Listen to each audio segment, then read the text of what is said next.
నేను మీకు ఎట్లున్నా మంచిగా ఉన్నారా? నేనైతే మంచిగా ఉన్నా. అయ్యాక కూడా మేము కొన్ని ముచ్చట్లు తీసుకొచ్చినా అవేంది ఇటురి నిన్న ఉప్పల్ బాగా ఇట్లా భూ పోరాటం జరిగింది కదుల్లా, అడిగి మన ఎమ్మెల్సీ కవితకు వచ్చింది కదా.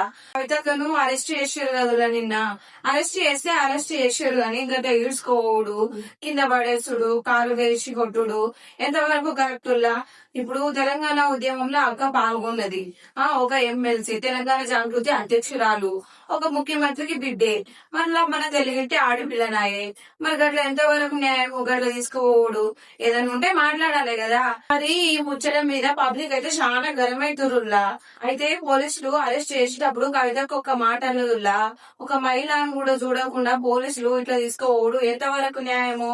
మహిళలను ఈడ్చుకెళ్లి అరెస్ట్ చేయాలని ఏ పోలీస్ మాన్యువల్ ఉందిల్లా అని అక్క గట్టిగానే ప్రశ్నించిందిల్లా. ఉద్యమకాలను అట్లా రక్తం వెళ్ళేటట్టు ఈడ్చుకొని పోయి అట్లా అరెస్ట్ చేస్తే ఏమైతుందో కాంగ్రెస్ ప్రభుత్వానికి తెలిసి చెప్తా అని గట్టిగానే వార్నింగ్ ఇచ్చిందిలా మన కవితక్క. ఇక మరి ఇదంతా అయినాక ఒక మీడియాతో మాట్లాడిందిలా. ఏమేమి మాట్లాడిందో మీరు కూడా ఒకసారి వినురి.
తెలంగాణ రాష్ట్రం సాధించడంలో కీలక పాత్ర పోషించినటువంటి తెలంగాణ ఉద్యమకారులంతా కూడా తమకు కాంగ్రెస్ ప్రభుత్వం ఇచ్చినటువంటి హామీలు నెరవేర్చాలని చెప్పి పోరాటం చేయడం జరిగింది.